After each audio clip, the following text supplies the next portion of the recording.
மந்திரங்களையும் அற்புத விஷயம் என்னன்னு கேட்டிங்கன்னா, மந்திரம் தான் நம்ம வாழ்க்கையில் ஒரு பெரிய விஷயம். வார்த்தை தான் மந்திரம். நம்ம ஒவ்வொரு செயலும் சொல்லும் போது நம்ம வார்த்தை பிரதிபலிப்பு மற்றவங்களை அன்பாகவும் கருணையாகவும் மாற்றுது. நம்ம சொல்கிற கோபமாக சொல்லும் போது உணர்ச்சியாக மாற்றுவது. அப்போ வார்த்தையே எப்படி இருக்குன்னா, மந்திரங்களை அதிர்நிலை எப்படி இருக்கும், ஓம் என்று சொல்லும் போது எப்படி நம்ம வாழ்க்கையில் ஓங்காரமாக மாறி நம்ம உடம்பை மனதை அது அற்புதமாக மாற்றுது.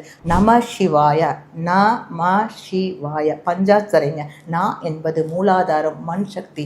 மா என்பது சுவாதிஷ்டானம், நீர் சக்திங்க. சி அப்படிங்கிறது மணிப்பூரக சக்கரம், நெருப்பு சக்திங்க. வா அப்படிங்கிறது அநாதகம், காற்று சக்திங்க. யா அப்படிங்கிறது விசுக்தி, ஆகாய சக்தி. அதே மாதிரி அந்த பஞ்சாத்தத்தில் அப்படியே உட்காந்து அப்படியே நல்ல அமைதியாக கண்களை மூடி உட்காந்து நம சிவாயா ஓம் இப்படி ஒரு 10 தடவையோ 9 தடவையோ நீங்கள் அப்படியே அற்புதமாக ஜபிக்கும் போது இந்த மந்திரத்தோட அற்புதமாக பஞ்சபூத சக்தியை பெற்று உங்கள் வாழ்க்கை மிக அற்புதமாக இருக்கும்.